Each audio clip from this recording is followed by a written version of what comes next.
ಇಷ್ಟೊಂದು ಬಂದು ನಂಗೆ ಒಂದು ಆದಿವಾಸಿ ಸಮುದಾಯದ ಒಂದು ಕೂಸು ಕರೆದೂರಿಗೆ ಅನ್ನೋ ಉದ್ದೇಶದಿಂದ ಪಾಪ ನನಗೆ ತುಂಬ ಬೇಜಾರ ವಿಷಯ ಏನಂತ ಹೇಳಿದರೆ ಸಾಹೇಬರು DC ಸಾಹೇಬರು ಕೂಡ ಎಲ್ಲೋ ಒಂದು ಕಡೆಗೂ ಕರೆದುಬಿಟ್ಟು ಕಾಯಿಸಿದಂಗೆ ಅನ್ನಿಸ್ತು. ತುಂಬ ಬೇಜಾರಾಗ್ತದಿಗೆ. ಯಾಕಂದರೆ ನಂಗೆ ಇದೊಂದು ಮೊದಲನೆಯ ಸ್ಟೆಪ್ಪು ಅಳ್ತಾ ಅವರನ್ನು ಸಂಸತ್ತು. ಹಂಗೆ ML ಸರ್ ಅವರು ಕೂಡ ನನಗೆ ತುಂಬ ಸಹಾಯನ ಮಾಡಿ ಇನ್ನೂ ಹೆಚ್ಚು ಆದಿವಾಸಿ ಜನ ಬಳಿಯಲ್ಲಿ ಮುಂದಕ್ಕೆ ಬರಲಿ ಅನ್ನೋದನ್ನೇ ಇವತ್ತು ಅವರ ಕೆಲಸ ಕಾರ್ಯನೇ ಬಿಟ್ಟು ನಂಗೆ ವೇದಿಕೆಗೆ ಬಂದು ಸಪೋರ್ಟ್ ಮಾಡಿ ಇನ್ನು ಮುಂದೆ ಹೆಚ್ಚು ಬಳಿಯಲ್ಲಿ ಅನ್ನೋದನ್ನೇ ಮಾಡಿವರಿಗೆ ನಂಗೆ ದೇವರ ಕಡೆಯಿಂದ ನಂಗೆ ಸತ್ತಕಟ್ಟ ಅವರಿಂದ ಈ ನಂಗೆ ಕೊಡಗಿನ ಕಾವೇರಮ್ಮೆಯಿಂದ ಈ ವೇದಿಕೆಯಲ್ಲಿ ಕೂತಿರಂದವರ ಎಲ್ಲರನ್ನೂ ಕೂಡ ಈಗ ಹೆಚ್ಚಾಗಿ ಇನ್ನೂ ಆಯುಷ ಕೊಟ್ಟು ಬಳಸಲಿ ಅನ್ನೋದನ್ನೇ ನಾನು ಕೇಳುತ್ತಾ ಧನ್ಯವಾದ ಹೇಳ್ತಾ ಇದ್ದೇನೆ. ಈ ಮೂಲ ಉದ್ದೇಶ ಏನಂತ ಹೇಳಿದರೆ ನನ್ನ ಮೊದಲನೆಯ ಒಂದು ವಿಶೇಷವಾದ ಕಲೆ ಮತ್ತು ನಂಗೆ ಭಾಷೆ, ನಂಗೆ ಉಡುಗೆ ತೊಡುಗೆ, ಮರ ಗಿಡ ಪ್ರಾಣಿ ಪಕ್ಷಿ, ಹಂಗೆ ಕಾಡು ಮದ್ದು ಕಾಡು ಔಷಧಿ ಸುಮಾರು ನಂಗದೇ ಆದ ಒಂದು ವಿಚಿತ್ರವಾದ ಒಂದು ಕಲಿಕೆಗಳು ನನ್ನ ಹತ್ರನೂ ಕೂಡ. ಅದು ಮೂಲ ನಿವಾಸಿ ಬುಡಕಟ್ಟು ಸಮುದಾಯದ ಒಳಗೆ ಇನ್ನೊಂದು ವಿಶೇಷವಾದದ್ದು ದಾನ ಧರ್ಮ ಜಾಸ್ತಿ, ಇನ್ನೊಂದು ಮುಗ್ಧತನ ಜಾಸ್ತಿ. ಈ ಯಾವ ರೀತಿ ಮಾಡೋಕ್ಕನ್ನೋದನ್ನು ಕೂಡ ನಂಗೆ ಮಾಡೋದಕ್ಕೆ ಹೋಗೋದಿಲ್ಲ. ಇನ್ನೊಬ್ಬರಿಗೂ ಕೊಡೋದು ಜಾಸ್ತಿ, ಇನ್ನೊಬ್ಬರ ಹತ್ರ ಕಿತ್ತ ಬದುಕಿಷ್ಟ ಕಮ್ಮಿ. ಈ ಥರದ ಆಗಿರೋದ್ರಿಂದ ಇದು ವಿಶೇಷವಾಗಿ ನಂಗೆ ಒಂದು ಮೂಲ ಬುಡಕಟ್ಟು ಜನಾಂಗದ ಒಂದು ಸಂಸ್ಕೃತಿ. ಅದ್ರಲ್ಲಿ ನಂಗವೇ ಬುರುಡೆ ಆಡೋದೊದಿಗೆ, ಶಾಸ್ತ್ರ ಹಾಕೋದೊದಿಗೆ, ಎರವ ಪದ್ಧತಿಲಿ ಅವರದಾದ ಒಂದು ಕಲಿಕೆಗಳದಿಗೆ, ಬೆಟ್ಟ ಕುರುಬದ ಜನಾಂಗದಲ್ಲೂ ಮತ್ತು ಪಣಿಯ ಎರವ ಸಮುದಾಯಲು ಅವರದಾದ ಕಲಿಕೆಗಳದಿಗೆ, ಹಂಗೆ ಮಲೆಕುಡಿಯ ಅವರದಲ್ಲೂ ಇದೆಲ್ಲ ಮೂಲ ಬುಡಕಟ್ಟು ಜನ ಆಗಿರೋದ್ರಿಂದ ಇದನ್ನು ಹೆಚ್ಚಾಗಿ ನಂಗೆ ನಂಗೆ ದೇವ್ರನ್ನ ಯಾವನಂತ ನಂಬಿದೆಗೆ ಮರ ಗಿಡ ಪ್ರಾಣಿ ಪಕ್ಷಿ ಕಲ್ಲು ಇದು ನಂಗೆ ದೇವರು. ಮೊದಲೇ ನಂಗೆ ಅಜ್ಜ ಇದ್ರೂ ಆಳಿಕೊಟ್ಟಂಥದ್ದು ಇದು ನಂಗೆ ದೇವರು ಅಂತ. ಎಲ್ಲಾದರೂ ಹೋಗಾಗನೂ ಕೂಡ ಒಂದು ಜಿಂಕೆ ದಾಟಿ ತಂದಳಿದನ್ನು ಇದು ನಂಗೆ ತಪ್ಪೋದಿಗೆ. ಈ ಥರ ನಂಗೆ ಒಂದು ಮೂಢನಂಬಿಕೆಲ್ಲ ಇದು ಒಂದು ನಂಬಿಕೆಲ್ಲ ನಂಗೆ ಬದುಕಿ ಬಂದಂಥ ಆದಿವಾಸಿ. ಇದು ಹೆಚ್ಚಿನ ಕೋಲಾಟ ಮತ್ತು ಕುಣಿತ, ಅಂಜಲಿ ಅಣಿಸೋದು, ಕೊಳಲು ಉರಿಸೋದು ಇದು ಜೇನುಕುರುಬರ ಹತ್ರ ಕಲಿಕೆದಿಗೆ. ಆನೆ ಹಿಡಿದು ಪಳಗಿಸೋದು ಮತ್ತು ಕರಡಿ ಹವ್ಯಾಸ ಆಗೋದು, ಹುಲಿ ವ್ಯಾಸ ಆಗೋದು ಇದೆಲ್ಲ ಒಂದೊಂದು ಸಮುದಾಯಗಳ ಹತ್ರ ಈ ಆದಿವಾಸಿ ಹತ್ರ ಇದು ಕಾಣೋಂಥದ್ದು. ಇದು ಇತ್ತೀಚೆಗೆ ಏನಾಗ್ತದಿಗೆ ಆದಿವಾಸಿ ನಂಗಲ್ಲ ಎಲ್ಲೋ ಆದಿಲಿ ಬೀದಿಲಿ ಬಂದವರಂತ ನಂಗೆ ವರ್ತನೆ ಮಾಡೋಡಿದಿಗೆ ಕಂಡು ಇವತ್ತು ಇದು ತುಂಬ ನೋವಾಗೋ ವಿಷಯ. ಇದರ ಮೂಲ ಉದ್ದೇಶವೇ ಮೊದಲನೆಯ ನನ್ನ ಒಂದು ಆಲೋಚನೆ ಇರೋದು ಇದು ಹೆಚ್ಚಿನ ನಂಗೆ ಆದಿವಾಸಿಗ ನಂಗೆ ಕೊಡಗಾಗಿರ್ಬೋದು, ಮೈಸೂರು ಜಿಲ್ಲೆ ಆಗಿರ್ಬೋದು, ಸುತ್ತಮುತ್ತಲು ಎಲ್ಲ ಆದಿವಾಸಿ ಜನಾಂಗ ನಂಗೆ ನಂಗೆ ದೇವರು ಆಗಿರ್ಬೋದು ಮತ್ತು ನಂಗೆ ಮರಗಿಡ ಆಗಿರ್ಬೋದು ಇದು ನಂಗೆ ತುಂಬಾ ಪ್ರೀತಿ ಮಾಡ್ತಾ ಬಂದಾಗ ನಂಗೆ ಸಹಕಾರ ಇರ್ತದೆ. ಈ ವೇದಿಕೆ ಮೇಲೆ ಕೂತಿರೋವ್ರನ್ನು ಕೂಡ ಆ ದೇವ್ರಿಗವೇ, ಯಾಕಂದರೆ ದೇವ್ರಿಗೆ ಕೆಲಸ ಮಾಡ್ತಾರದುವೆ ಅವರು, ಹಾಳು ಮಾಡೋ ಕೆಲಸ ಅಲ್ಲ. ಅದಕ್ಕೆ ಮುಖ್ಯವಾಗಿ ನನ್ನ ಜನಾಂಗ, ನಂಗೆ ಸಂಸ್ಕೃತಿ, ನಂಗೆ ಸಂಪ್ರದಾಯ, ನಂಗೆ ನಡೆ, ನಂಗೆ ನುಡಿ ಯಾವತ್ತಿಗೂ ಕೂಡ ಮರೆಯಬಾರದು, ಮರೆಯಲೇಗಾನದೇ ಉದ್ದೇಶದಿಂದ ಈ ಸಾಂಸ್ಕೃತಿನ ಗಿರಿಜನ ಸಮಗ್ರ ಅಭಿವೃದ್ಧಿ ಕಲಾ ಸಂಸ್ಥೆ ಕಡೆಯಿಂದ ಈ ಪ್ರೋಗ್ರಾಮ್ ಇಟ್ಟೊಡಿರೋದು. ದಯವಿಟ್ಟು ಎಲ್ಲ ಆಡಿಯಿಂದ ಲೀಡ್ರ್ಗ ಆಡಿ ಜನರು ಎಲ್ಲರನ್ನೂ ಕೂಡ ಬಂದಿದ್ದಾರೆ. ನನಗೆ ತುಂಬ ಖುಷಿ ಆಗ್ತದೆ. ಇನ್ನೂ ಹೆಚ್ಚಿನ ಸಂಖ್ಯೆಯಲ್ಲಿ ನಂಗೆ ಜನ ಸೇರಾಕಿತ್ತು. ಈಗಾಗಲೇ ಗೊತ್ತದಿಗೆಲ್ಲ ಎಲ್ಲರೂ ಏನಾನ ಅಂತೇಳಿ ನಂಗನು ಕೂಡ ಎಲ್ಲ ಕಡೆಗೂ ಓಡಾಡಿ ನಂಗೆ ಜನರಿಗೂ ತಿಳಿಸಿನು. ಇನ್ನು ಹೆಚ್ಚಿನ ಒಟ್ಟಲು ಇನ್ನು ಮುಂದೇನೂ ಕೂಡ ನಂಗೆ ಅವಕಾಶ ಇತ್ತೋಡು ಇನ್ನು ಹೆಚ್ಚಿನ ಜನಸಂಖ್ಯೆಯಲ್ಲಿ ನಂಗೆ ಬಂದು ಒಂದು ಒಳ್ಳೆಯದಾಗಿ ತೋರಿಸಿಕೊಡಕ್ಕೆ ನಾನು ಕೇಳಿಕೊತೀನಿ. ಅನೇಕ ಪ್ರತಿ ವರ್ಷವೂ ಕೂಡ ಕನ್ನಡ ಮತ್ತು ಸಂಸ್ಕೃತಿ ಇಲಾಖೆ ಮತ್ತು ಮಡಿಕೇರಿ ಆಕಾಶವಾಣಿ ಕಾಡು ಮಕ್ಕಳ ಹಬ್ಬ, ಗಿರಿಜನರ ಹಬ್ಬ, ಗಿರಿಜನೋತ್ಸವ ಅನ್ನುವಂಥ ಕಾರ್ಯಕ್ರಮವನ್ನು ಪ್ರತಿ ವರ್ಷವೂ ಕೂಡ ಅಲ್ಲಲ್ಲೇ ಹಾಡಿಗಳಲ್ಲಿ ಆಚರಿಸಿಕೊಂಡು ಬರ್ತಾ ಇದೆ. ಇವತ್ತು ರಮೇಶ್ ಅವರು ಜೀ ಕನ್ನಡ ಟಿವಿಯಲ್ಲಿ ಇಡೀ ವಿಶ್ವದ ಗಮನವನ್ನು ಸೆಳೆದಂತಹವರು. ಅವರ ಹಾಡು ಮಾನ್ಯ ಜಿಲ್ಲಾಧಿಕಾರಿಗಳು ಮತ್ತು ಮಾನ್ಯ ಶಾಸಕರು ಕೂಡ ಅದನ್ನು ಕೇಳಬೇಕು. ಎಷ್ಟು ಕೇಳಿದ್ರೂ ಕೂಡ ಅದು ಸಂತೋಷ ಆಗ್ತದೆ. ಇಡೀ ಅವರ ಚರಿತ್ರೆಯನ್ನು ನಾವು ಹೇಗೆ ಬೆಳೆದು ಬಂದೋ, ನಮ್ಮ ದೇವರು ಯಾವುದು, ನಮ್ಮ ನಿಜವಾದ ದೈವ ಯಾವುದು, ನಮ್ಮ ಸಂಸ್ಕೃತಿ ಯಾವುದು ಅನ್ನುವಂಥದ್ದನ್ನು ಅವರೇ ಕಟ್ಟಿಕೊಂಡು ಆ ಹಾಡನ್ನು ಬಹಳ ಸುಂದರವಾಗಿ ಹಾಡ್ತಾರೆ. ಆ ಹಾಡನ್ನು ಪ್ರಾಯಶಃ ಈ ಸಂದರ್ಭದಲ್ಲಿ ನಮಗೆ ಕೇಳುವ ಅವಕಾಶವನ್ನು ರಮೇಶ್ ಅವರು ಕಲ್ಪಿಸ್ಕೊಡ್ತಾರೆ ಅಂಥೇಳಿ ನಾನು ಭಾವಿಸ್ಕೊಂಡಿದ್ದೇನೆ. ಇಂತಹ ರಮೇಶ್ ಅವರು ಒಬ್ಬ ಕಲಾವಿದ ಆಗಿ ಇವತ್ತು ಅವರೇ ಬೇರೆ ಬೇರೆ ಸಂಘಟಕರು ಮಾಡ್ತಾ ಇದ್ದಂಥ ಕಾರ್ಯಕ್ರಮಗಳಲ್ಲಿ ರಮೇಶ್ ಅವರು ಹೋಗಿ ಕಾರ್ಯಕ್ರಮ ಕೊಡ್ತಾಯಿದ್ರು. ಆದರೆ ರಮೇಶ್ ಅವರು ಇವತ್ತು ಕಲಾವಿದರು, ಒಬ್ಬ ಸಂಘಟಕರಾಗಿ ಅದರಲ್ಲೂ ನಗರ ಪ್ರದೇಶದಲ್ಲಿ ಒಬ್ಬ ಕಾರ್ಯಕ್ರಮವನ್ನು ಆಯೋಜನೆ ಮಾಡುವಂಥದ್ದು ಸುಲಭ ಏನಲ್ಲ. ಪ್ರಾಯಶಃ ಈ ಕಾರ್ಯಕ್ರಮವನ್ನು ಗಿಡ ಮರಗಳ ನಡುವೆ ಯಾವುದೋ ಹಾಡಿನಲ್ಲಿ ಒಂದು ಸಭಾಂಗಣದಲ್ಲಿ ಮಾಡಿದರೆ ಅದು ಬಹಳ ಅರ್ಥಪೂರ್ಣ ಆಗ್ತಾಯಿತ್ತು, ಬಹಳ ಅರ್ಥಪೂರ್ಣ ಆಗ್ತಾಯಿತ್ತು.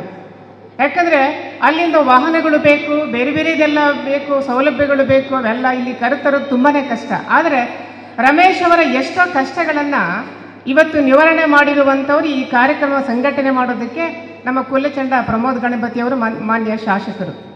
ಪ್ರಾಯಶಃ ಈ ಇಬ್ಬರು ಈ ಜವಾಬ್ದಾರಿ ಹೊತ್ಕೊಂಡಿರೋದ್ರಿಂದ ರಮೇಶ್ ಅವರಿಗೆ ಭಾರ ಕಡಿಮೆ ಆಗಿದೆ ಅಂತೇಳಿ ನಾನು ಭಾವಿಸ್ಕೊಂಡಿದ್ದೇನೆ. ಆದರೂ ನಮ್ಮ ಕಾಡಿನ ಗಿರಿಜನರು ಗಿಡ ಮರಗಳ ನಡುವೆ ವಾಸ ಮಾಡ್ತಿರ್ತಕ್ಕಂಥವರು ನಗರವನ್ನು ನೋಡಬೇಕು. ಆ ಕಾರಣದಿಂದಲೂ ಕೂಡ ಇವತ್ತು ಇಂಥ ಸುಂದರವಾದ ಸಭಾಂಗಣದಲ್ಲಿ ಕುಳಿತುಕೊಂಡು ಒಂದು ಕಾರ್ಯಕ್ರಮವನ್ನು ವೀಕ್ಷಣೆ ಮಾಡುವಂಥದ್ದು ಅದೊಂದು ನಿಮಗೆ ಸಿಕ್ಕಿರುವಂಥ ಒಂದೊಳ್ಳೆಯ ಅವಕಾಶ ಅದು. ಇವತ್ತು ಇನ್ನು ಕೆಲವೇ ದಿನಗಳ ಸಂದರ್ಭದಲ್ಲಿ ಪ್ರಾಯಶಃ ನಮ್ಮ ಗಿರಿಜನ ಸಂಸ್ಕೃತಿ ಯಾವುದೂ ಕೂಡ ಉಳಿಲಾರದು. ಯಾಕಂದರೆ ಆಧುನಿಕತೆಯ ಅಬ್ಬರದಲ್ಲಿ ನಮ್ಮ ಎಲ್ಲ ಮೂಲ ಸಂಸ್ಕೃತಿಗಳೇನಿದೆಯೋ ಅವೆಲ್ಲವೂ ಕೂಡ ಮರೆಯಾಗ್ತಾ ಇದೆ. ಶಿಕ್ಷಣ ಬಂದ ಹಾಗೆ, ನಮ್ಮ ಆಧುನಿಕತೆ ಬಂದ ಹಾಗೆ ನಮ್ಮ ಮೂಲ ಸಂಸ್ಕೃತಿ ಎಲ್ಲವೂ ಕೂಡ ಮರೆಯಾಗ್ತಾ ಇದೆ. ಆದರೆ ಅದು ಮರೆ ಆಗಬಾರದು. ಯಾಕಂದರೆ ಯಾವುದೇ ಒಂದು ಸಂಸ್ಕೃತಿ ಒಂದು ಜನಾಂಗದ ಜೀವನಾಡಿ. ಒಂದು ಜನಾಂಗ ಉಳಿಬೇಕಾದ್ರೆ ಮೊದಲು ಆ ಜನಾಂಗದ ಭಾಷೆ ಉಳಿಬೇಕು. ಭಾಷೆ ಉಳಿದರೆ ಸಂಸ್ಕೃತಿ ಉಳಿತದೆ. ಈ ಸಂಸ್ಕೃತಿ ಮತ್ತು ಭಾಷೆ ಎರಡೂ ಉಳಿದಾಗ ಮಾತ್ರ ಜನಾಂಗ ಉಳಿವಿಗೆ ಸಾಧ್ಯ ಆಗ್ತದೆ. ಇಲ್ಲ ಅಂತ ಹೇಳಿದ್ರೆ ನಾವೆಲ್ಲವನ್ನು ಕಳ್ಕೊಂಡು ಆ ಕಡೆಗೆ ನಗರಕ್ಕೂ ಸಲ್ಲದವರೆ, ಈ ಕಡೆ ನಮ್ಮ ಮೂಲ ನೆಲೆಗೂ ಕೂಡ ನಾವು ಸಲ್ಲದೆ ಒಂಥರ ಅಂತರ್ಪಿಶಾಚಿಗಳ ರೀತಿಯಲ್ಲಿ ಬದುಕನ್ನು ಸಾಗಿಸಬೇಕಾದಂಥ ಸ್ಥಿತಿ ಬರ್ತದೆ. ಆ ಕಾರಣದಿಂದ ನಾವು ನಮಗೆ ಬೇಕಾದಂಥ ಮುಖ್ಯವಾದ ಸವಲತ್ತುಗಳೇನಿದೆ ಆ ಸವಲತ್ತುಗಳನ್ನು ಕೂಡ ನಾವು ಪಡ್ಕೊಳ್ಬೇಕು. ಬಹಳ ಮುಖ್ಯವಾಗಿ ನಮಗೆ ಬೇಕಾಗಿರೋದು ಏನಪ್ಪ ಅಂತ ಹೇಳಿದ್ರೆ ಶಿಕ್ಷಣ. ಅಂಬೇಡ್ಕರ್ ಒಂದು ಕಡೆ ಹೇಳ್ತಾರೆ, ಯಾವ ಮನುಷ್ಯ ಅವನು ಬದಲಾಗಬೇಕಾದ್ರೆ ಶಿಕ್ಷಣದಿಂದ ಮಾತ್ರ ಸಾಧ್ಯ. ಮೊದಲು ಶಿಕ್ಷಣವನ್ನು ಪಡ್ಕೊಂಡು ಆಮೇಲೆ ಸಂಘಟನೆಯನ್ನು ಮಾಡ್ಕೊಂಡು ಆಮೇಲೆ ಹೋರಾಟದ ಮೂಲಕ ನಮ್ಮ ಬದುಕನ್ನು ಕಟ್ಕೊಳ್ಬೇಕು ಅಂತೇಳಿ ನಾವು ಇವತ್ತು ಮಾನ್ಯ ಶಾಸಕರು ಮತ್ತು DC ಸಾಹೇಬರು ಕೂಡ ಅದನ್ನೇ ಹೇಳಿದರು. ಹೇಗೆ ನಾವು ಬದುಕ್ತಾ ಇದ್ದೀವಿ, ನಾವು ಹೇಗೆ ಕಷ್ಟಪಡ್ತೀವಿ, ನಮ್ಮ ರೀತಿಯಲ್ಲಿ ನಮ್ಮ ಮಕ್ಕಳು ಬದುಕೋದು ಬೇಡ. ನಮ್ಮ ಭಾಷೆ ನಮ್ಮ ಸಂಸ್ಕೃತಿಯನ್ನು ಉಳಿಸ್ಕೊಂಡು ಅವ್ರು ಹೋಗಬೇಕು. ಆದರೆ ಬದುಕನ್ನು ಬದಲಾಯಿಸ್ಕೊಳ್ಬೇಕು. ಅವರು ಹೇಗೆ ಬದುಕನ್ನು ಬದಲಾಯಿಸ್ಕೊಳ್ಳೋದು? ಆ ಬದುಕು ಯಾವುದರಿಂದ ಬದಲಾಗ್ತದೆ ಅಂತ ಹೇಳಿದ್ರೆ ಶಿಕ್ಷಣದಿಂದ ಮಾತ್ರ ಬದುಕು ಬದಲಾವಣೆ ಸಾಧ್ಯ. ಅದರಿಂದ ಎಷ್ಟೇ ಕಷ್ಟಗಳಾದರೂ ಕೂಡ ಮಕ್ಕಳನ್ನು ಶಾಲೆಗೆ ಕಳಿಸೋದನ್ನು ದಯವಿಟ್ಟು ಮರೆಯಬೇಡಿ. ಅದಕ್ಕೋಸ್ಕರನೇ ಇವತ್ತು ಒಂದು ಸಾಮಾನ್ಯ ಜನರು ಕುಳಿತುಕೊಳ್ಳುವ ನಗರ ಪ್ರದೇಶದ ಅಥವಾ ಎಲ್ಲ ಸವಲತ್ತುಗಳನ್ನು ಒಳಗೊಂಡಿರ್ತಕ್ಕಂಥ ಇತರ ಮಕ್ಕಳ ಜನರ ಜೊತೆ ಗಿರಿಜನ ಮಕ್ಕಳು ಸೇರ್ಲಿಕ್ಕೆ ಸಾಧ್ಯ ಆಗಲ್ಲ. ಅವಕ್ಕೆ ಕೀಳರಿಮೆ ಇದೆ. ಅದಕ್ಕೋಸ್ಕರನೇ ಸರ್ಕಾರ ಏನು ಮಾಡಿದೆ ಅಂತ ಹೇಳಿದ್ರೆ ಗಿರಿಜನ ಆಶ್ರಮ ಶಾಲೆಗಳನ್ನು ಅಲ್ಲಲ್ಲೇ ತೆರೆದಿದೆ. ವಸತಿ ಶಾಲೆಗಳನ್ನು ತೆರೆದಿದೆ. ಮಕ್ಕಳು ಮನೆಗೆ ಹೋದರೆ ಓದಲಿಕ್ಕಾಗಲ್ಲ, ಅಲ್ಲಿ ಸವಲತ್ತುಗಳಿಲ್ಲ, ಬೆಳಕುಗಳಿಲ್ಲ, ಮಲಗೋದಕ್ಕೆ ಪ್ರತ್ಯೇಕವಾದ ಕೊಠಡಿಗಳಿಲ್ಲ ಅನ್ನೋ ಕಾರಣಕ್ಕೋಸ್ಕರ ಸರ್ಕಾರ ಏನು ಮಾಡಿದೆ, ಮಕ್ಕಳು ಮತ್ತೆ ಶಾಲೆಗೆ ಬಂದು ಮತ್ತೆ ಮನೆಗೆ ಹೋಗೋದು ಬೇಡ ಅಂತೇಳಿ ಗಿರಿಜನ ಆಶ್ರಮ ಶಾಲೆಗಳನ್ನು ತೆರೆದಿದೆ. ಆದರೆ ಆಶ್ರಮ ಶಾಲೆಗಳಲ್ಲಿ ನಿರೀಕ್ಷಿತ ಮಟ್ಟದ ಮಕ್ಕಳುಗಳಿಲ್ಲ. ಒಂದು ತಲೆಮಾರಿನಲ್ಲಿ ಬದಲಾಯಿಸಲಿಕ್ಕೆ ಸಾಧ್ಯ ಆಗಲ್ಲ. ಯಾಕಂದರೆ ನಾವು ನಿತ್ಯವೂ ಕೂಡ ಗಿಡ ಮರಗಳನ್ನೇ ನೋಡಿಕೊಂಡು ಶಾಲೆ ಅಂತ ಹೇಳಿದ್ರೆ ಅಲರ್ಜಿ ಬರ್ತಕ್ಕಂಥ ಸಂದರ್ಭದಲ್ಲಿ ನಮ್ಮ ಮಕ್ಕಳು ಅಷ್ಟು ಸುಲಭವಾಗಿ ಶಾಲೆಗೆ ಹೋಗೋದಿಲ್ಲ. ಆದರೆ ಆ ಮಕ್ಕಳ ಮನಸ್ಸಿಗೆ ನಾಟುವಂತೆ ನಾವು ಮನವರಿಕೆ ಮಾಡಿಕೊಟ್ಟು ಹೇಗಾದರೂ ಮಾಡಿ ನಮ್ಮ ಮಕ್ಕಳನ್ನು ಶಾಲೆಗೆ ಕಳಿಸುವಂಥ ಕೆಲಸವನ್ನು ತಂದೆ ತಾಯಿಗಳು ಮಾಡಬೇಕು. ಒಂದು ತಲೆಮಾರು ಬದಲಾದರೆ ಸಾಕು, ಆಮೇಲೆ ಅವರಷ್ಟಕ್ಕೆ ಅವರೇ ಬದಲಾಗ್ತಾ ಹೋಗ್ತಾರೆ. ನಮ್ಮ ಅಜಿತ್ ಅಯ್ಯಪ್ಪನವರು, ಕೊಳ್ಳಿಮಾಡ ಅಜಿತ್ ಅಯ್ಯಪ್ಪನವರು ಇಲ್ಲಿ ಕುಳಿತಿದ್ರು. ಅವರ ತಂದೆ ಗಾಂಧಿವಾದಿ. ಅವರು ಒಬ್ಬ ಗಾಂಧಿವಾದಿ ಮಂದಣ್ಣನವರು ಒಂದು ಗಿರಿಜನ ಹುಡುಗರನ್ನು ತನ್ನ ಮನೆಯಲ್ಲಿ ಇಟ್ಟುಕೊಂಡು ಮೊದಲ ಒಬ್ಬ ವೈದ್ಯಕೀಯ ವಿದ್ಯಾರ್ಥಿ, ಆ ಮಂದಣ್ಣನವರು ಆ ಗಿರಿಜನ ವಿದ್ಯಾರ್ಥಿನ ತನ್ನ ಮನೆಯಲ್ಲಿ ಇಟ್ಕೊಂಡು ಅವನನ್ನು ಡಾಕ್ಟರ್ ಮಾಡಿದ್ರು. ಪಶು ವೈದ್ಯಕೀಯ ಆಸ್ಪತ್ರೆಯ ಡಾಕ್ಟರ್ ಆತ ಮಂದಣ್ಣನವರು ಮಾಡಿದ್ದು, ನಮ್ಮ ಕೊಳ್ಳಿಮಾಡ ಅಜಿತ್ ಅಯ್ಯಪ್ಪನವರ ತಂದೆ. ಹಾಗೆ ನೋಡಿ, ಆಮೇಲೆ ಅವರ ಮಕ್ಕಳು ತಿರುಗಿ ಮತ್ತೆ ಅವರು ಈ ಕಡೆಗೆ ಬರೋದಿಲ್ಲ. ಒಂದು ತಲೆಮಾರಿನ ಮಕ್ಕಳು ಶಿಕ್ಷಣ ಪಡ್ಕೊಂಡು ಉದ್ಯೋಗಕ್ಕೆ ಹೋಯ್ತು ಅಂತ ಹೇಳಿದ್ರೆ ಅವರ ಬದುಕೆ ಬದಲಾಗ್ತದೆ, ಮತ್ತೆ ಅವರಿಗೆ ಸಹಜವಾದಂಥ ಶಿಕ್ಷಣ ಬಂದುಬಿಡ್ತದೆ.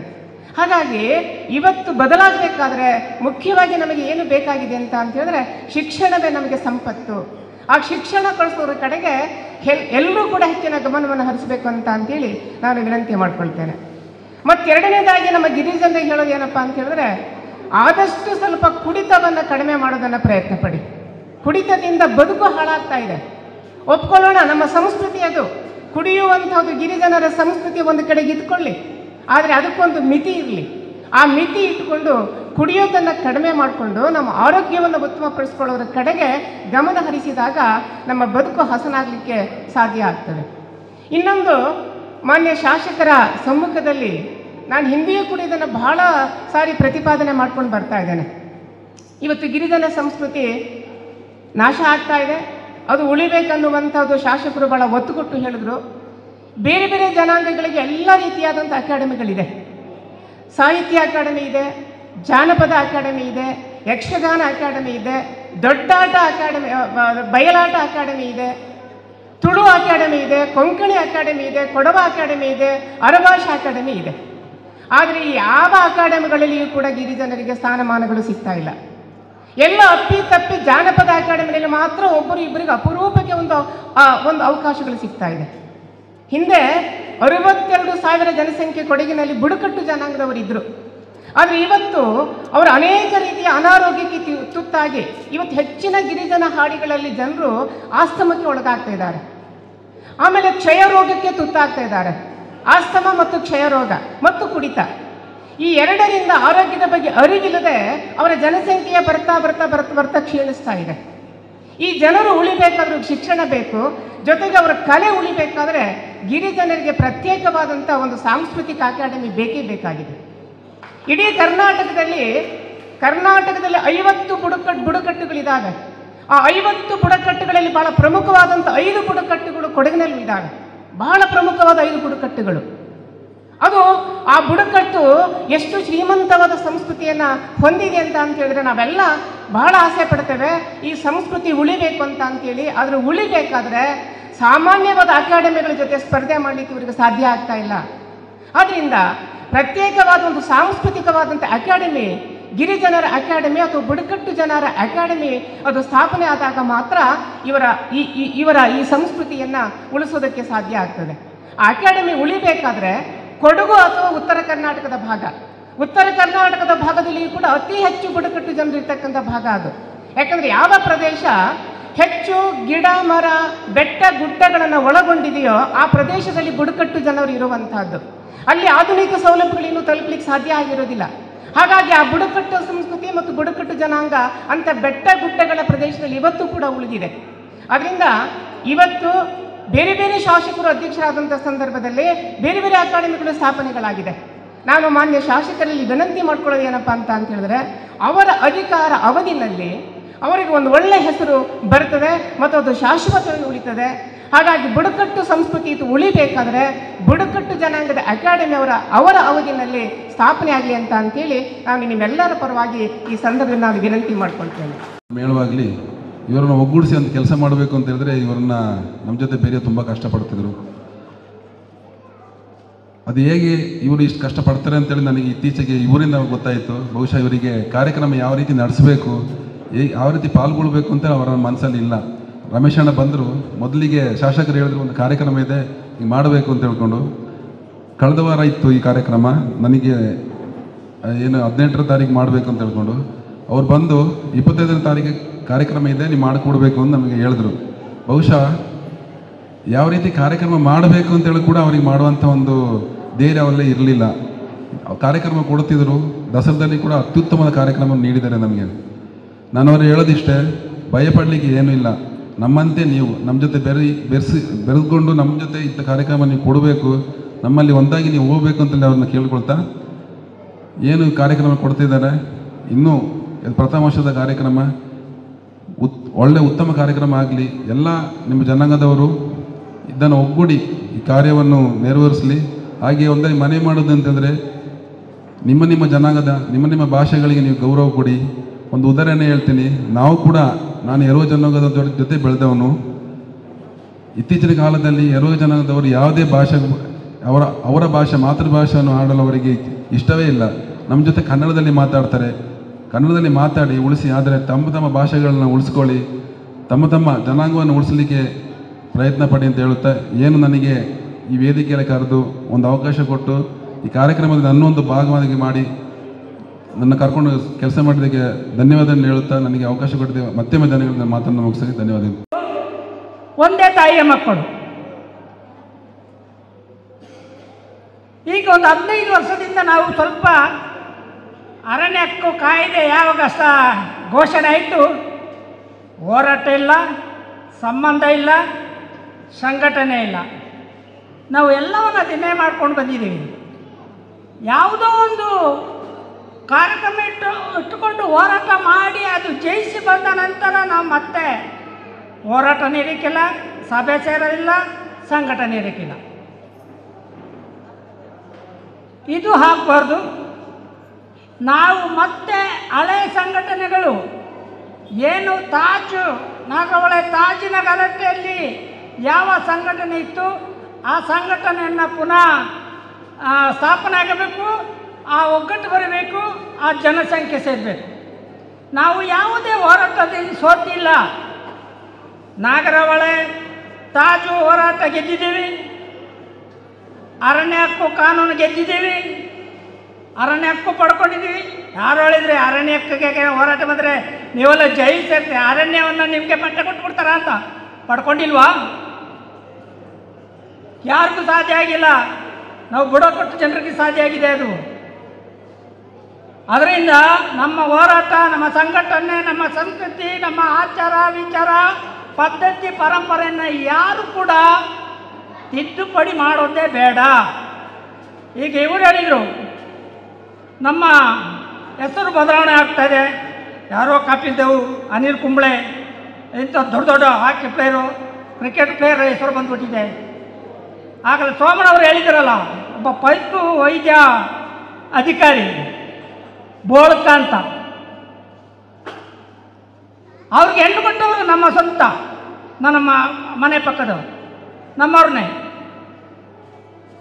ಹೆಣ್ಣು ಕೊಟ್ಟಿದ್ದವ್ರಿಗೆ. ಅವರ ಹೆಸರನ್ನು ಬೆಳ್ಳೆ ಪತ್ತ ಮಾಡಲಿಕ್ಕೆ ಪ್ರಯತ್ನ ಪಟ್ಟರು, ಆದರೆ ಅವನು ಒಪ್ಪಿಲ್ಲ. ಅವನ ಹೆಸರು ಬೋಳ್ಕ ಅಂತ, ಅಂದರೆ ಬೆಳ್ಳೆ ಪತ್ತ ಮಾಡಬೇಕಂತ ನಮ್ಮವರು ಸ್ವಲ್ಪ ನೆಂಟರುಗಳು ಹೇಳಿದರು, ಆದರೆ ಅವನು ಒಪ್ಪಿಲ್ಲ.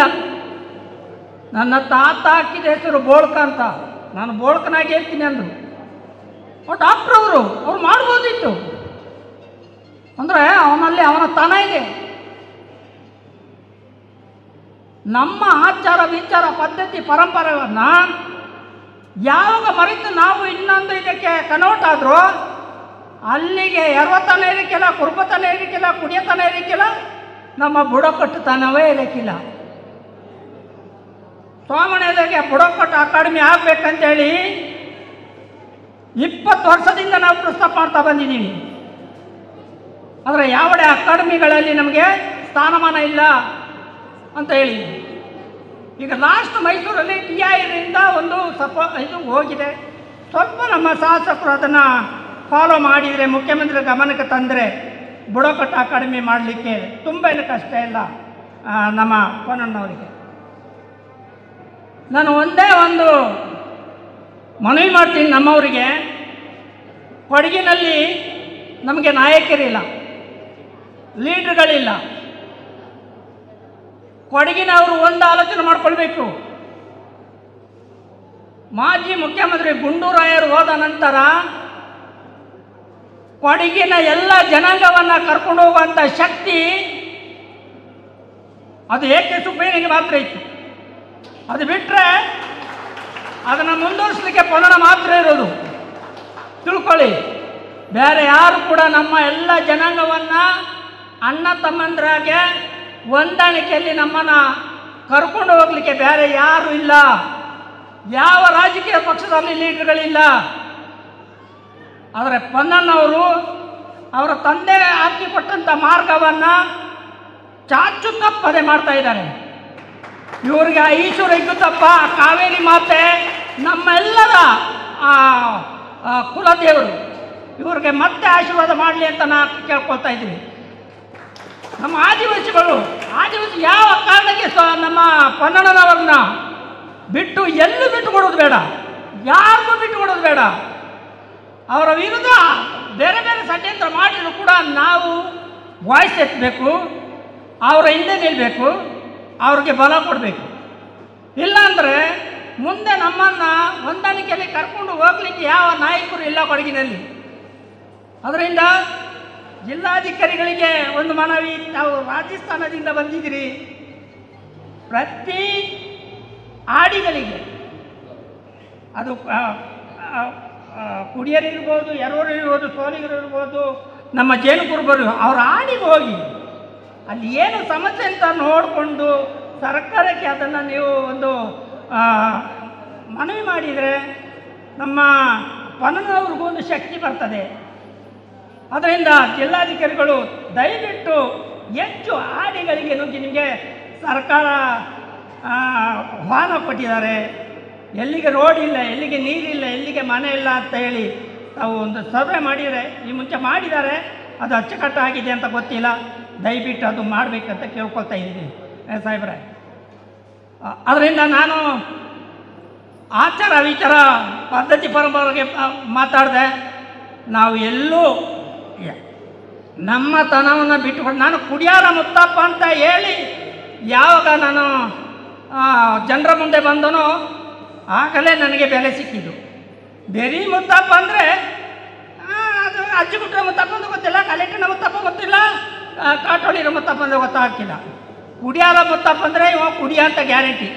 ಇನ್ನೊಂದು ಸಲ ಕೊಡಗಿನಲ್ಲಿ ಮಲೆ ಕುಡಿ ಅಂತ ಹೆಸರಿಲ್ಲ, ನಮಗೆ ಬೆರಿ ಕುಡಿಯ.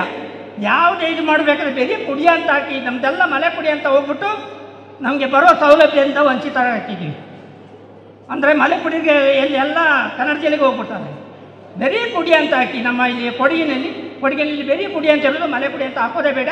ಅದರಿಂದ ಪೌಷ್ಟಿಕ ಆಹಾರದಿಂದ ನಮಗೆ ಒಂದು ಟೈಮು ವಂಚನೆ ಆಯಿತು. ದಯವಿಟ್ಟು ಇದನ್ನು ಸ್ವಲ್ಪ ಅರ್ಥೈಸಿಕೊಂಡು ನಮ್ಮ ಮುಖಂಡರ ಒಂದು ಬಾಂಧವ್ಯವನ್ನು ಚೆನ್ನಾಗಿಟ್ಟು, DC ಅಶ್ವಥ್ ಅವರು ಇದ್ದಾಗ ನನ್ನ ತಮ್ಮ ಅಂತಲೇ ಕರಿತೀವಿ ಸರ್. ನಾನು ಸಾಕ್ಷರ ಕಾವೇರಿಯಲ್ಲಿ ಕಲ್ತವನು ಸರ್. ನಾನು ಶಾಲೆಗೆ ಹೋಗಿಲ್ಲ, ನಾವೇನು ಎಜುಕೇಟೆಡ್ ಅಲ್ಲ, ಎಲ್ಲ ಬೇರೆಯವರ ಮನೆಯಲ್ಲಿ ಅವರ ಮಗು ನೋಡಿಕೊಂಡು ಎಮ್ಮೆ ನೋಡ್ಕೊಂಡು ಬೆಳೆದವ್ರು ನಾವು. ಆದರೆ ನಾವು ಈಗ ಮನುಷ್ಯನ ರೀತಿ ಬರಬೇಕಾದ್ರೆ ಸಾಕ್ಷರ ಕಾವೇರಿ ಮತ್ತು ನನ್ನ ಮಗಳು ನನಗೆ ಅಕ್ಷರ ಕಲ್ತಿದ್ರು. ಅದರಿಂದ ಎಲ್ಲ ಅಧಿಕಾರಿಗಳು ನನ್ನ ತಮ್ಮಂತೆ ಕರೀತಿದ್ರು ಸರ್, ತಮ್ಮನಂತೆ ನೋಡ್ಕೊಂಡಿದ್ದಾರೆ ಇಲ್ಲಿ ತನಕ. ದಯವಿಟ್ಟು ತಾವು ಕೂಡ ಅದೇ ಸ್ನೇಹಿತರ ಇಟ್ಕೊಳ್ಳಿ. ಎಲ್ಲ ಕುಂದುಕೊರತೆಗಳಿಗೆ ಒತ್ತು ಕೊಟ್ಟು ನಮ್ಮ ಗಿರಿಜನರ ಬಾಂಧವ್ಯನ ಬೆಳೆಸ್ಕೊಳ್ಳಿ ಅಂತ ಹೇಳ್ತಾ ಮಾತಾಡಲಿಕ್ಕೆ ಅವಕಾಶ ಕೊಟ್ಟ ನಿಮಗೆ ಧನ್ಯವಾದಗಳು ಎಲ್ಲರೂ. ಎಲ್ಲ ವಿಚಾರಗಳನ್ನು ಆಗಲೇ ಹೇಳಿದ್ದಾರೆ. ಆದರೆ ಇಲ್ಲಿ ನಮ್ಮ ಒಂದು ಆಚಾರ ವಿಚಾರ ಮತ್ತು ಪದ್ಧತಿ ನಾವು ಹಿಂದೆ ಇತ್ತು, ಈಗ ಇಲ್ಲ. ಯಾಕೆ ಅದನ್ನು ನಾವು ಕೂಡ ಈ ಬಂದಿರೋಂಥ ಆದಿವಾಸಿಗಳು ಉಳಿಸಬೇಕು, ಬೆಳೆಸಬೇಕಂತೇಳಿ ನಮ್ಮಲ್ಲಿ ಒಂದು ಮನವರಿಕೆಯನ್ನು ಮಾಡ್ತಿದ್ದೇನೆ. ಯಾಕೆಂದರೆ ನಮ್ಮಲ್ಲಿ ಸಂಸ್ಕೃತಿ ಆಚಾರ ವಿಚಾರ ಹಿಂದೆ ನಮ್ಮ ಹಿರಿಯರು ಉಳಿಸು ಬೆಳೆಸಿ ಇಲ್ಲಿ ಗಂಟ ತಂದಿದ್ರು. ಆದರೆ ಇವತ್ತು ಅದು ಮರೆಮಾಚಿ ಹೋಗಿದೆ. ಅದು ಕಾರಣಗಳು ಶಿಕ್ಷಣದ ಕೊರತೆ. ಯಾಕಂದರೆ ಶಿಕ್ಷಣ ನಮಗೆ ಅನಿವಾರ್ಯ. ಆಗಲೇ ಎಲ್ಲ ಹೇಳಿದರೆ ಶಿಕ್ಷಣ ಅನಿವಾರ್ಯ. ಯಾಕಂದರೆ ಶಿಕ್ಷಣ ಇಲ್ಲದೆ ನಾವೀಗ ನಾಗರಿಕತೆ ಸಮಾಜಕ್ಕೆ ಬಂದುಬಿಟ್ಟಿದ್ದೀವಿ. ಶಿಕ್ಷಣ ಇಲ್ಲದೆ ಸ್ವಲ್ಪ ನಾವು ಹಿಂದೆ ಹೋಗ್ತಾ ಇದ್ದೀವಿ. ನಮಗೆ ಶಿಕ್ಷಣ ಅನಿವಾರ್ಯ. ಮತ್ತು ಒಂದು ಪದ್ಧತಿಗಳಲ್ಲಿ ನಮ್ಮ ಹಿರಿಯರ ಹೆಸರುಗಳು ಕಟ್ಟಿದ್ರು. ನಮ್ಮದು ಒಂದು ಹೆಸರುಗಳಿತ್ತು, ಅದು ದೇವರ ಹೆಸರು, ಸೀತೆ, ಗಂಗೆ, ಗೌರಿ. ಅದು ನಶಿಸಿ ಹೋಗಿದೆ. ಅದು ಈಗ ಬರ್ಕಳಿಸ್ಬೇಕಾದ್ರೆ ಭಾರಿ ಕಷ್ಟ. ಮತ್ತು ನಾವು ಹೋಗಿದ್ದೀವಿ ಯಾರು ದೊಡ್ಡ ಒಂದು ಹುದ್ದೆ ಹೆಸರುಗಳನ್ನು ಹಾಕ್ತಾ ಇದ್ದೀವಿ. ಫಿಲ್ಮ್ ಆ್ಯಕ್ಟರ್ಗಳ ಹೆಸರು ಹಾಕ್ತೀವಿ, ಆಸಪ್ರಿಯ, ಪದ್ಮಪ್ರಿಯ. ಅದು ಆಗಬಾರ್ದು. ಯಾಕಂದರೆ ಸಂಸ್ಕೃತಿ ಆಚಾರ ಉಳಿಸ್ತಿದ್ರೆ ನಾವು ಉಳಿತೀವಿ, ಇಲ್ಲದೋದ್ರೆ ನಮ್ಮ ಉಳಿಗಾಲ ಇಲ್ಲ ಅಂತ ಆಗಲೇ ನಮ್ಮ ಎಲ್ಲ ಇವರು ಮಾತಾಡಿದ್ದಾರೆ. ಈಗ ನಮ್ಮ ಪದ್ಧತಿ ಜೊತೆಗೆ ನಮ್ಮ ಆಚಾರ ವಿಚಾರ ಅಂದರೆ ಶಿಕ್ಷಣ ಹೆಚ್ಚು ಒತ್ತು ಕೊಡಬೇಕು, ಅದನ್ನು ಉಳಿಸ್ಬೇಕು. ನಮ್ಮ ಶಿಕ್ಷಣ ಮುಂದೆ ಹೋದರೆ ನಮ್ಮ ಮಕ್ಕಳು ನಮ್ಮ ಸಂಸ್ಕೃತಿ ಆಚಾರ ಉಳಿಸ್ತಾರೆ ಅಂತ ಹೇಳ್ತಾ ನಾನು ಮಾತಾಡೋ ಅವಕಾಶ ಕೊಟ್ಟ ನಿಮ್ಮೆಲ್ಲರಿಗೂ ವಂದಿಸಿ ನಾನು 2 ಮಾತು ಮುಗಿಸ್ತೀನಿ. ಮೇಲೆ 2 ಮಾತಾಡಲಿಕ್ಕೆ ಅವಕಾಶ ಮಾಡಿಕೊಟ್ಟು ನಿಮ್ಮೆಲ್ಲರಿಗೂ ಧನ್ಯವಾದಗಳು. ಹಾಗೆ ಕಾರಣ ಏನಂತ ಹೇಳಿದರೆ, ನನ್ನನ್ನು ಒಂದು ಈ ಒಂದು ಸಂದರ್ಭದಲ್ಲಿ ಅಧಿಕಾರಿಯಾಗಿ ಬಂದಾಗ ಎಲ್ಲರೂ ಸಹ ನನ್ನ ಪ್ರೀತಿಯಿಂದ ಈ ಒಂದು ಸ್ಥಾನದಲ್ಲಿ ಕೂರಿಸಲಿಕ್ಕೆ ಸಹಕಾರ ನೀಡಿದಿರಿ. ಹಾಗೆ ನನ್ನ ಇಲಾಖೆಯಲ್ಲಿ ಸಾಕಷ್ಟು ಸಮಸ್ಯೆಗಳಿದ್ದರೂ ಸಹ ಹಿಂದಿಂದಿಗಿಂತಲೂ ಹೆಚ್ಚಾಗಿ ಕೆಲಸಗಳು ನನಗೆ ಈ ಒಂದು ವರ್ಷದಲ್ಲಿ ಆಗ್ತಾ ಇರ್ತಕ್ಕಂಥದ್ದು. ನಮ್ಮ ಗಿರಿಜನರಿಗೆ ಅಷ್ಟಲ್ಲದೆ ನನಗೂ ಸಹ ತುಂಬ ಸಂತೋಷ ಆಗ್ತಾ ಇದೆ. ಇದು ಎಲ್ಲದಕ್ಕೂ ಕಾರಣ ಅಂತ ಹೇಳಿದರೆ ನಮ್ಮ ಶಾಸಕರು. ಅವರಿಗೆ ನಮ್ಮ ಗಿರಿಜನರ ಪರವಾಗಿ ಕೆಲಸ ಮಾಡ್ತಕ್ಕಂಥದ್ದು ಹಾಗೂ ಹಾಡಿಗಳ ಮೂಲಭೂತ ಸೌಕರ್ಯ ಇರ್ಬೋದು, ಎಲ್ಲ ವಿಷಯಗಳಲ್ಲೂ ಸಹ ಅವರು ವೈಯಕ್ತಿಕವಾಗಿ ಗಮನ ಹರಿಸ್ಬಿಟ್ಟು ನನಗಿಂತ ಹೆಚ್ಚಾಗಿ ಅವರು ಫಾಲೋಅಪ್ ಮಾಡ್ತಕ್ಕಂಥದ್ದು. ಹಾಗೆ ಸರ್ಕಾರ ಮಟ್ಟದಲ್ಲೂ ಸಹ ಯಾವುದೇ ಮೂಲಭೂತ ಸೌಕರ್ಯ ಇದ್ದರೂ ಸಹ ಅದನ್ನು ಅವರು ನಡೆಸ್ತಾ ಇದ್ದಾರೆ. ಅವರಿಗೆ ನನ್ನ ಎಲ್ಲ ಗಿರಿಜನ ಹಾಡಿಗಳ ಬಂಧುಗಳ ಪರವಾಗಿ ಹಾಗೂ ನನ್ನ ಇಲಾಖೆಯ ಪರವಾಗಿ ಅವರಿಗೆ ನಾನು ಧನ್ಯವಾದಗಳನ್ನು ಈ ಒಂದು ಸಂದರ್ಭದಲ್ಲಿ ಹೇಳಲಿಕ್ಕೆ ಇಷ್ಟಪಡ್ತೀನಿ. ಎಲ್ಲ ಗಿರಿಜನರು ಸಹ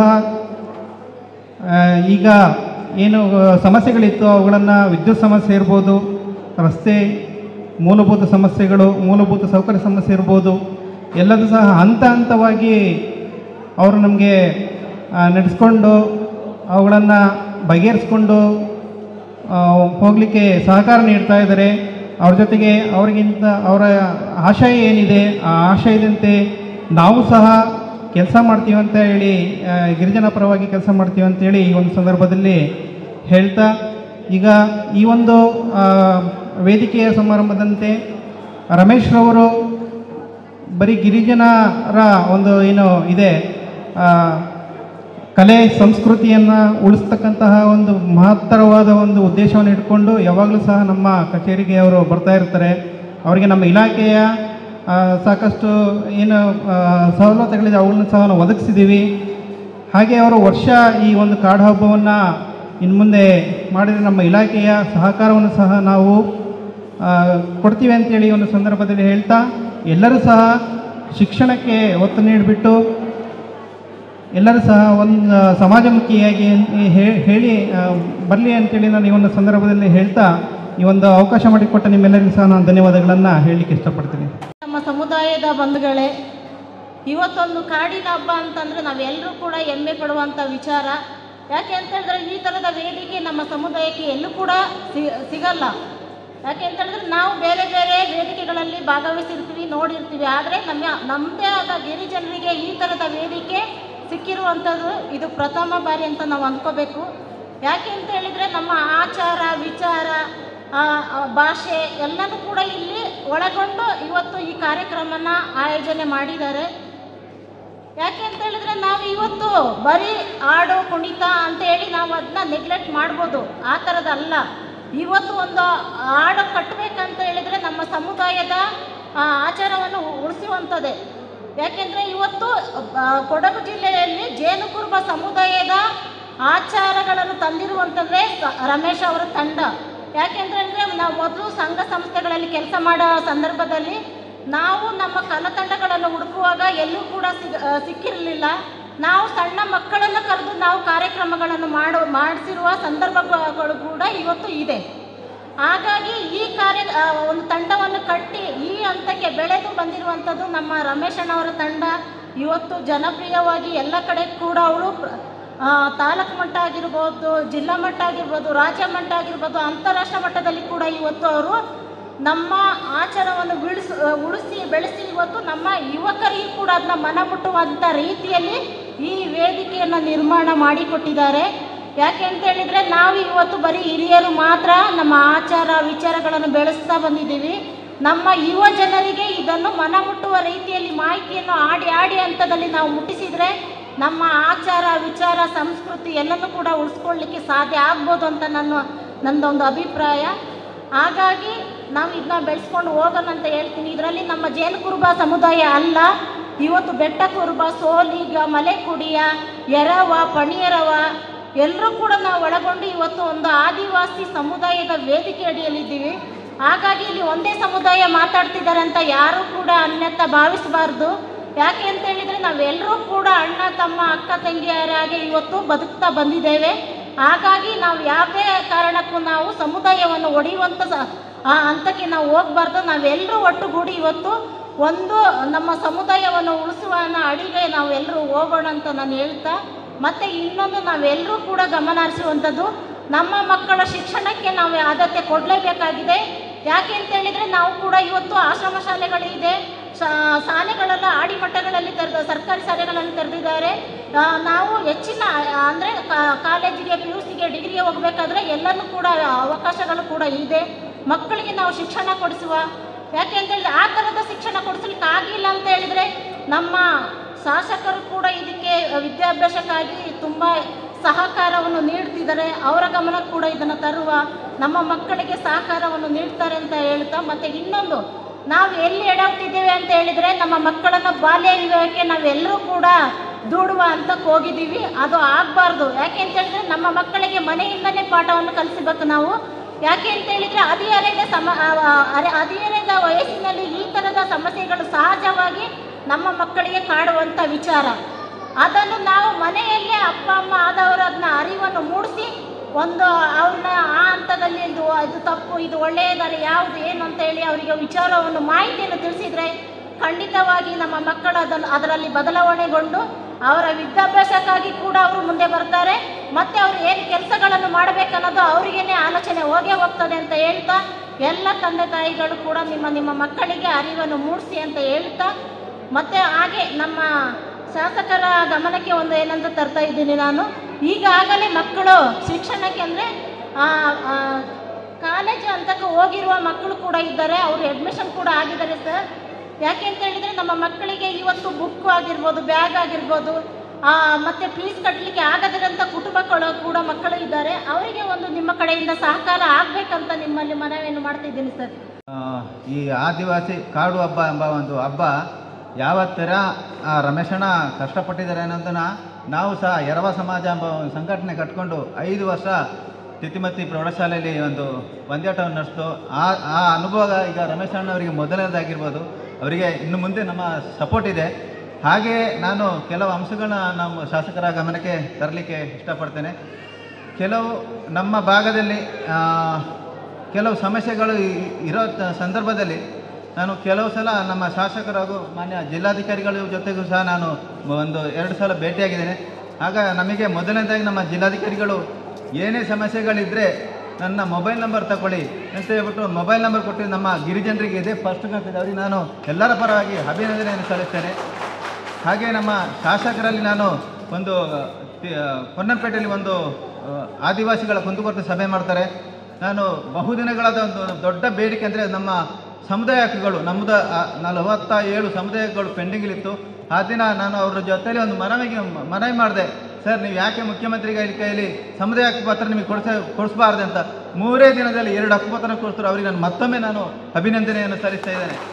ಹಾಗೆ ನಮ್ಮ ಆ ಭಾಗದಲ್ಲಿ ನಮ್ಮ ಚೆನ್ನನಕೋಟೆ ಗ್ರಾಮ ಪಂಚಾಯತಿ ಭಾಗದಲ್ಲಿ ಅನೇಕ ಸಮಸ್ಯೆಗಳು ಇತ್ಯರ್ಥ ಆಯ್ತದೆ. ನಾನು ಏನು ಮಾಡ್ತೇನೆ ಅಂದರೆ ಶಾಸಕರ ಜೊತೆ ಇರುವಂಥ ಕೆಲವು ಫೋಟೋಗಳನ್ನ ಅಪ್ಲೋಡ್ ಮಾಡ್ತಾ ಇರ್ತೀನಿ.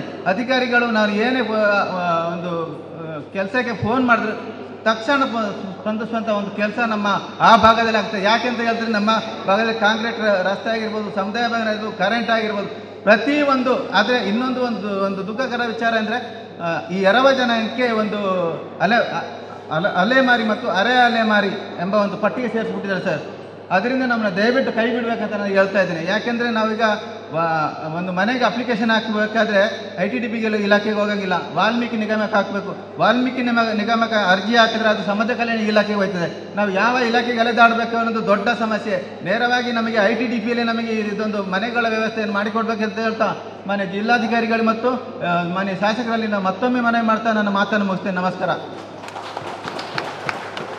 ಪೊನ್ನಣ್ಣ ಸರ್ ಅವರು ನಡೆಸ್ಕೊಡ್ತಿರೋಂಥ ಈ ಕಾರ್ಯಕ್ರಮ ಇದು ಮೊದಲನೇ ಬಾರಿ ನಡೆಸ್ಕೊಡ್ತಿರೋಂಥ ಇರೋದ್ರಿಂದ ಜನಸಂಖ್ಯೆ ಕೂಡ ನಮ್ಮದು ಸ್ವಲ್ಪ ಕಡಿಮೆನೇ ಇರ್ಬೋದು. ಮುಂದೆ ಇದು ಮೊದಲನೇ ಹೆಜ್ಜೆ ಆಗಿರೋದ್ರಿಂದ ಮುಂದೆ ಜಾಸ್ತಿ ಮಾಡಿಕೊಳ್ಳುವಂಥ ಅವಕಾಶ ಕೂಡ ನಮಗೆ ಸಿಕ್ಕಿದೆ. ಇದು ಒಂದು ಒಳ್ಳೆಯ ಅವಕಾಶ.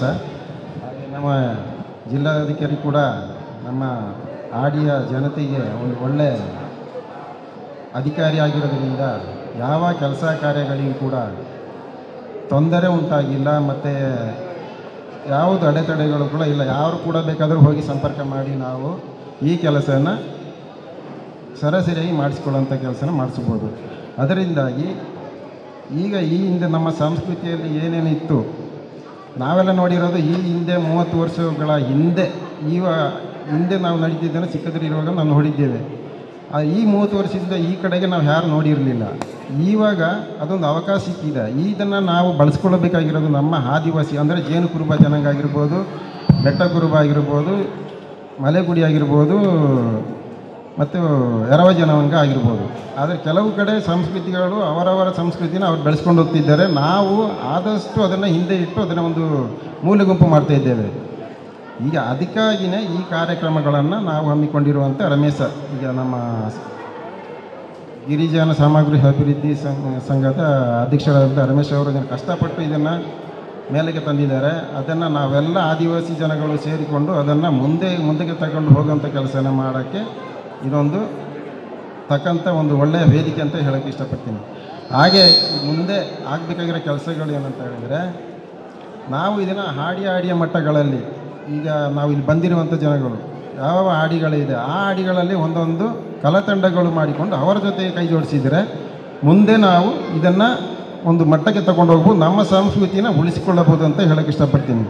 ಇದನ್ನು